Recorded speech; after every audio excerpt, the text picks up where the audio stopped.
स्वागत है आप सभी का फिजिक्स डाउट क्लासेस में। आज हम पढ़ने जा रहे हैं कि बल होता क्या है, बल का फॉर्मूला बनता कैसे है, बल का फॉर्मूला ड्राइव कैसे होता है, सिद्ध कैसे होता है। तो बल का फॉर्मूला बनाने की हम कोशिश करेंगे। मान लीजिए कि अभी तक साइंटिस्टों ने बल की खोज नहीं की है, तो हम बल का फॉर्मूला बनाने की कोशिश कैसे करेंगे। मान लीजिए ये कोई व्यक्ति है, इस बिंदु पर ए बिंदु पर कोई वस्तु रखी है। इस वस्तु को यह व्यक्ति ए बिंदु से बी बिंदु तक पहुंचाने की कोशिश कर रहा है, ताकत लगा रहा है, बल लगा रहा है। तो वो इस वस्तु को ढकेलने में ताकत लगा रहा है कि वो वस्तु बी पॉइंट तक पहुंच जाए। अगर ये वस्तु और बड़ी कर दी जाए, इसका द्रव्यमान बढ़ा दिया जाए, तो उसे ताकत और लगानी पड़ेगी इस वस्तु को इस बिंदु तक पहुंचाने में। अगर उसका द्रव्यमान और बढ़ा दिया जाए तो उसको बल और लगाना पड़ेगा। द्रव्यमान और बढ़ा दिया जाए तो उसको बल और लगाना पड़ेगा। द्रव्यमान बढ़ाएंगे तो बल भी बढ़ेगा। तो द्रव्यमान बल पर निर्भर करता है, बल द्रव्यमान पर निर्भर करता है। और मैं ये निर्भरता आपको क्यों बता रहा हूँ, ये कंडीशन क्यों बता रहा हूँ, क्योंकि किसी फॉर्मूले को बनाने के लिए हमें सबसे पहले ये देखना पड़ता है कि वह किन किन कंडीशनों पर डिपेंड है, किन किन कंडीशनों पर निर्भर है। उसी हिसाब से, उसी तरीके को यूज करके हम फॉर्मूला बनाते हैं। साइंटिस्ट भी ऐसे ही फॉर्मूला बनाया करते थे। तो आज हम बल का फॉर्मूला बनाने जा रहे हैं। इस वस्तु को ये व्यक्ति ढकेलने की कोशिश कर रहा है और इसे इधर ए बिंदु से बी बिंदु तक ले जाने की कोशिश कर रहा है। अगर ये वस्तु थोड़ी और द्रव्यमान बढ़ा दिया जाए, इसका द्रव्यमान बढ़ा दिया जाए, इस वस्तु का इतना कर दिया जाए, इतनी बड़ी कर दी जाए, तो इसे बल लगाना और अधिक ताकत लगानी पड़ेगी, तो इसका बल बढ़ जाएगा। बल भी और लगाना पड़ेगा, इसको बल भी बढ़ा देना पड़ेगा, बल की मात्रा। अगर वस्तु छोटी होगी, कम द्रव्यमान की होगी तो उसे कम बल लगाना पड़ेगा, कम ताकत लगानी पड़ेगी ए बिंदु से बी बिंदु तक पहुंचाने के लिए। कंडीशन समझना, ए बिंदु से बी बिंदु तक पहुंचाने के लिए अगर वस्तु छोटी है, द्रव्यमान कम है उसका, तो उसे कम बल लगाना पड़ेगा। तो जब द्रव्यमान कम है, नीचे एरो लगा दे रहा हूँ, कम है तो उसे बल भी कम लगाना पड़ेगा ए बिंदु से बी बिंदु तक ढकेलने में। अगर वस्तु बड़ी कर दी जाए तो उसे बड़ी कर दी जाए, द्रव्यमान बढ़ा दिया जाए, ऊपर कर दिया जाए, बढ़ा दिया जाए, तो उसको ताकत भी अधिक लगानी पड़ेगी, बल भी अधिक लगाना पड़ेगा। तो ये एरो से आपको मैं डिनोट करता जा रहा हूँ। अब एक और चीज़ समझिए, बल द्रव्यमान पर निर्भर कर गया और किस चीज़ पर निर्भर करता है। अब ये व्यक्ति इस वस्तु को ए बिंदु से बी बिंदु तक पहुंचा देता है, मान लीजिए, तो इसमें कुछ ना कुछ तो वेग उत्पन्न हुआ होगा, किसी ना किसी वेग से तो ये बी तक पहुंची होगी, तो ये वेग पर भी डिपेंड कर रहा है। अब किस प्रकार से डिपेंड कर रहा है कि ये इस वस्तु को बी बिंदु तक पहुंचाने में ताकत लगा रहा है, तो वेग उत्पन्न हो रहा है। अगर और ज्यादा ताकत लगाए तो उसका स्पीड या वेलोसिटी, वेग और बढ़ जाएगा। मतलब ताकत और बढ़ाने पर वेलोसिटी, ताकत बढ़ाने पर वेलोसिटी भी बढ़ रही है। तो बल बढ़ाने पर वेलोसिटी भी इंक्रीज कर रही है, बढ़ रही है। ये डिपेंडेंस, अगर बल कम लगाएगा, ताकत कम लगाएगा, तो उसकी वेलोसिटी भी कम होगी। जैसे इसमें ज़्यादा बल लगाएंगे तो इसकी वेलोसिटी ज़्यादा हो जाएगी, और इसमें कम बल लगाएंगे तो इसकी वेलोसिटी कम से जाएगी, यहाँ से यहाँ तक कम में जाएगी। तो इसमें कम बल लगाएंगे तो इसकी वेलोसिटी भी कम हो जाएगी।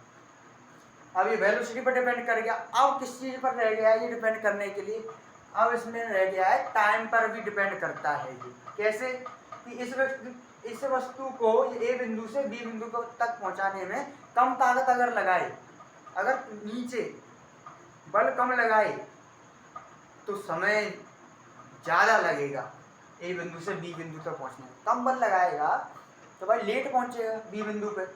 कम बल लगा रहा है, कम बल लगा रहा है तो लेट पहुंचेगा, तो समय ज़्यादा लगेगा।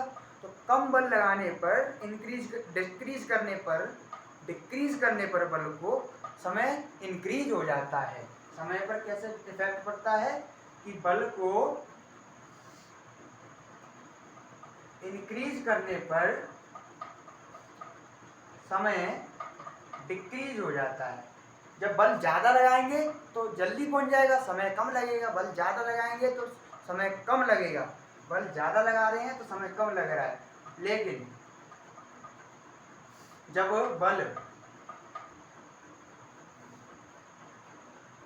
कम लगा रहे हैं तो समय ज़्यादा लग रहा है। अगर बल ताकत कम लगाएंगे तो देर पहुंचेंगे तो समय ज़्यादा लगेगा, समय ज़्यादा लगेगा। बल कम लगाएंगे समय ज़्यादा लगेगा, बल ज़्यादा लगाएंगे तो समय कम लगेगा। ठीक है, ये 3 कंडीशनों पर डिपेंड करता है बल। अब इन कंडीशनों से हम फॉर्मूला कैसे बनाएंगे, आइए समझते हैं। इस कंडीशन को द्वारा देख लीजिए। देखो, जब बल को बढ़ाते हैं तो द्रव्यमान भी बढ़ जाता है, या फिर ऐसे कह लो, द्रव्यमान को बढ़ाते हैं तो बल भी बढ़ जाता है, और द्रव्यमान को घटाते हैं तो बल भी घट जाता है। और वेलोसिटी, बल को बढ़ाते हैं तो वेलोसिटी बढ़ जाती है, या वेलोसिटी को बढ़ाते हैं तो बल बढ़ जाता है। वेलोसिटी को कम करते हैं तो बल भी कम हो जाता है, बल को कम करते हैं तो वेलोसिटी भी कम हो जाती है। और बल को बढ़ाते हैं तो समय कम लगता है, समय कम हो जाता है, और बल को कम करते हैं तो समय ज़्यादा लगने लगता है। तो इसी से हम फाउंडेशन से कोई फॉर्मूला डिराइव बनाने जा रहे हैं।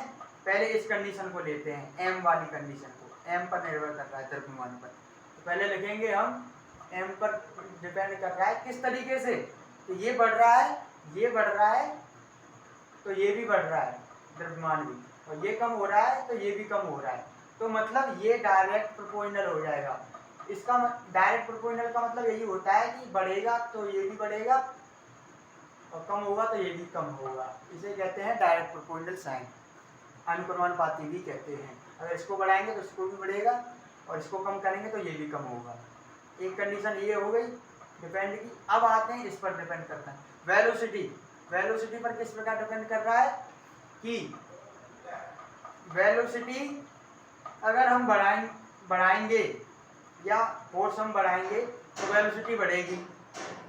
फोर्स बढ़ाएंगे तो हम वेलोसिटी बढ़ेगी, और फोर्स को कम करेंगे तो वेलोसिटी कम होगी। तो इसका मतलब क्या हो गया, इसका मतलब क्या हो गया भाई, इसका मतलब हो गया कि ये भी इसी कंडीशन को अप्लाई कर रहा है। तो इसको बढ़ाएंगे तो ये भी बढ़ेगा, इसको घटाएंगे तो ये भी घटेगा। तो ये भी अनुक्रमानुपाती का चिन्ह लगेगा, इसमें प्रोपोर्शनल चिन्ह लगेगा। ओके, अब किस चीज पर डिपेंड कर रहा है, तो सेकंड कंडीशन हो गई। अब इस चीज पर आ जाइए, टाइम पर। टाइम पर किस प्रकार डिपेंड कर रहा है, एफ टी। अगर बल बढ़ाते हैं तो समय कम हो जाता है, और बल कम करते हैं तो समय ज़्यादा लगता है। तो ये किस प्रकार डिपेंड है, उल्टा, कि बल बढ़ाते हैं तो समय कम लगता है, और बल कम करते हैं तो समय ज़्यादा लगता है। इनमें सीधा था, बल बढ़ा रहे हैं तो वेलोसिटी भी बढ़ रही है, और बल कम कर रहे हैं तो वेलोसिटी भी कम हो रही है। लेकिन इसमें उल्टा हो रहा है, बल बढ़ा रहे हैं तो समय कम लग रहा है, बल कम कर रहे हैं तो समय ज़्यादा लग रहा है। तो इसमें ये वाली कंडीशन अप्लाई होगी। अनुक्रमानुपाती नहीं लगेगा, व्युत्क्रमानुपाती लगेगा, नॉन प्रोपोर्शनल। कैसे, नॉन प्रोपोर्शनल को कैसे लिखते हैं, एक तो ये वाला साइन लगाते हैं, और टी डायरेक्ट नहीं लिखेंगे, 1/t लिखेंगे।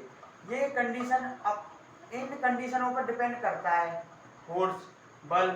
तो हम फॉर्मूला कैसे बनाएंगे, अब फॉर्मूला कैसे बनाएंगे हम, अब फॉर्मूले की ओर चलते हैं। फॉर्मूला आपका बनने जा रहा है, फॉर्मूला बेहतरीन फॉर्मूला बनेगा इससे, और करेक्ट फॉर्मूला बनेगा।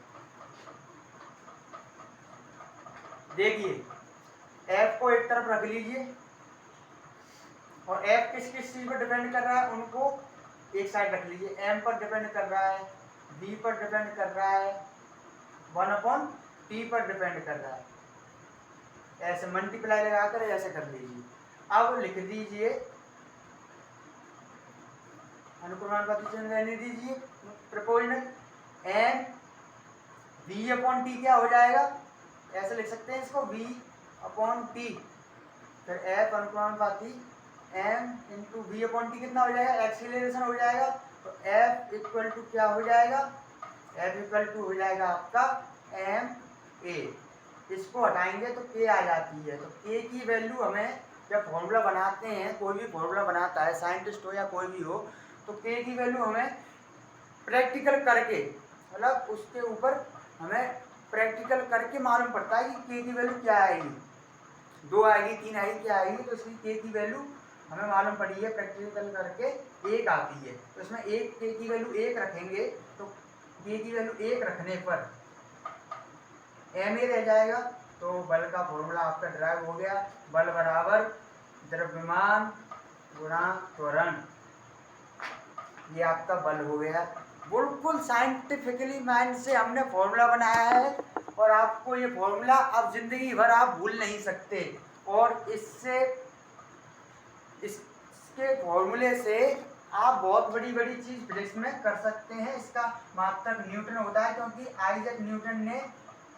सर आइजैक न्यूटन ने इसकी खोज की थी। न्यूटन इसका फॉर्मूला होता है। एक और होता है इसका m होता है द्रव्यमान, और ये होता है त्वरण। द्रव्यमान का मात्रक क्या होता है, किलोग्राम, और त्वरण का मीटर प्रति सेकंड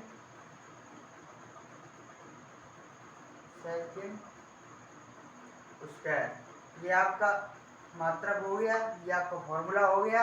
अब आपको एक फाइनल वे में समझाता हूँ बल क्या होता है। किसी वस्तु को ढकेलने या खींचने पर जो हमारे द्वारा ताकत लगाई जाती है, या उसे उसकी अवस्था में या स्थिति में परिवर्तन करने का प्रयास किया जाता है, उसको हम बल कहते हैं। जैसे कि ये कोई मार्कर है, इसमें हम बल लगा रहे हैं। अगर ये अपनी स्थिति से बदल नहीं रहा है, लेकिन हम इसे बदलने की कोशिश तो कर रहे हैं, तो वो बल होता है। अगर बदल रहा है तो अच्छी बात है, तो भी इसमें हम बल ही कहेंगे इसी को। तो बल का आपका पूरा डाउट क्लियर हो गया।